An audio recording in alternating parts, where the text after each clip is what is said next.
before you spend any more money, launch any campaigns, blame the market, fire your marketing agency, I first want you to look at what's actually broken. In this video, I'm going to show you the 3 things I would do to fix your industrial marketing. All right, number 1 is going to be revenue attribution. What do I mean by that? I mean, where are you getting your deals from? What's the source of these deals? Now, I hope that you have your information accurate, but most companies don't. But let's just assume that you have some information available.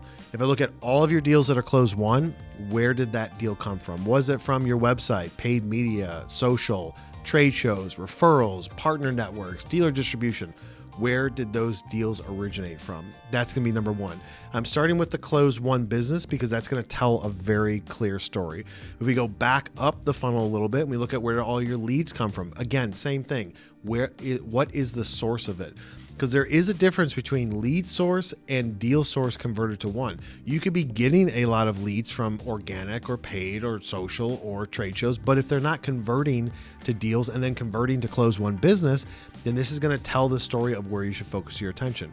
So if you look at all of the attribution of how are you making money, how are you getting deals, what's the close percentage of your deals, maybe stuff that comes from social media or stuff that comes from a trade show, you do have a high conversion rate to a deal, but then deals converting from a open deal to close one, let's say is at 10%, whereas you have other sources, maybe it's a distribution network, maybe it's from paid media, those deals close at a higher percentage. I want all of that information to look at to be able to paint the picture of like, these are the areas where you need attention. This is what's making you money and what isn't. And I'm not saying I'm going to make any drastic decisions because there's lots of things that go into it. If you're running paid media and you get a lot of leads and they don't convert to deals, or they do convert to deals and they don't close one, does that mean that paid media is wrong for you? No, it doesn't. It means that something needs to be adjusted there.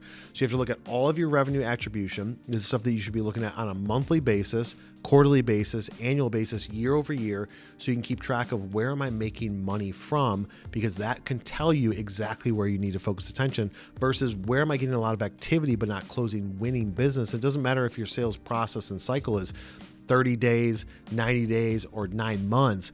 You still need to look at this data to be able to make decisions based on the historical.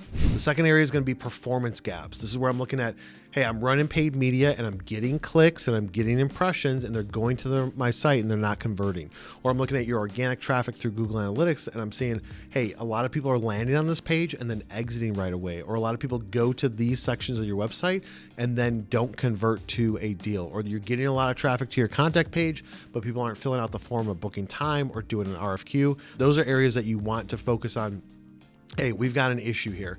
You could be making a lot of posts on social, and you're getting impressions, but you're not getting clicks. This is where you're going to get into the weeds a little bit and say, these areas, I've got some activity, I got some things going, I'm spending money, whether it's internal or you're doing it with a marketing agency, but it's not converting to deals. Now, taking a step back, you want to understand, what is the purpose of that platform? On social, on LinkedIn, you shouldn't look at that as like, this is going to be a deal generating machine. This thing's going to be bringing in so many leads.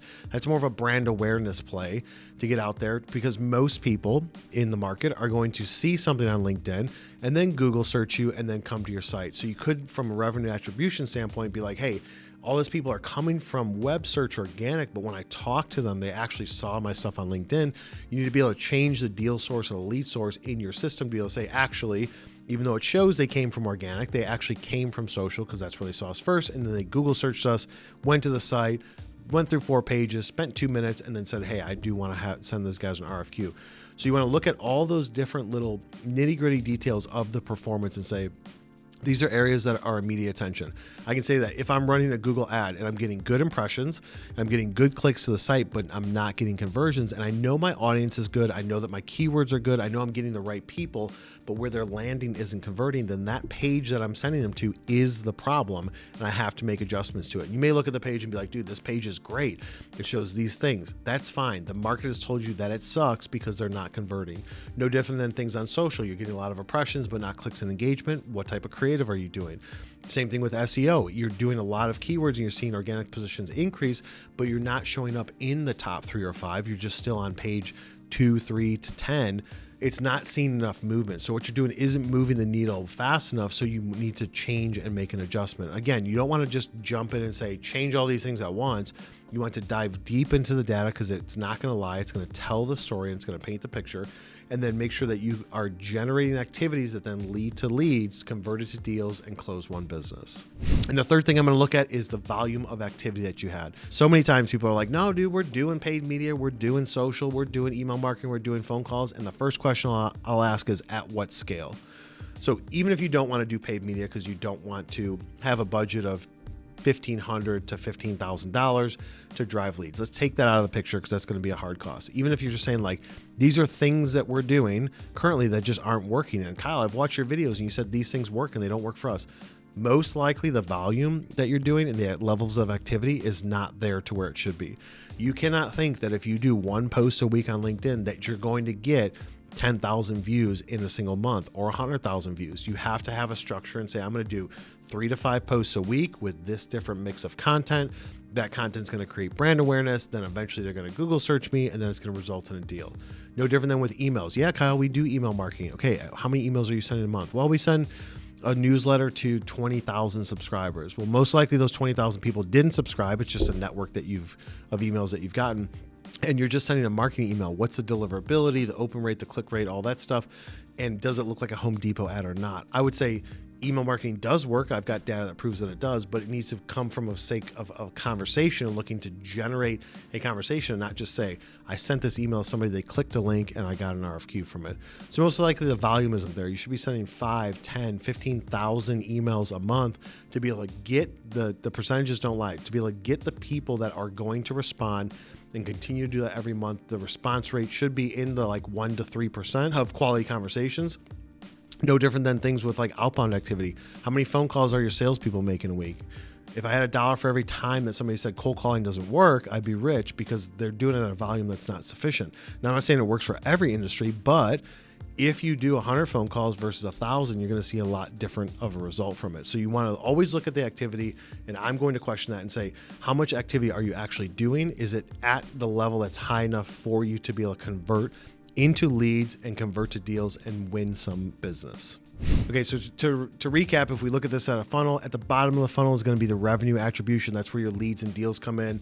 That's where you've done all the activity and you've gotten stuff to come out to hopefully convert to a customer. The middle of the funnel is going to be all the performance gaps. You've already put people in the top and these things aren't working out. From a performance standpoint, you're not converting people.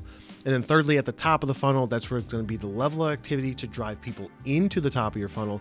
It most likely is not the volume that it needs to be, and you're just fooling yourself thinking that your level of activity is going to actually generate results. So everything in this funnel works from top to bottom. You put people into it, you work them through all the process of performance, and in the end, you get a lead or a deal and it converts to a customer or it doesn't.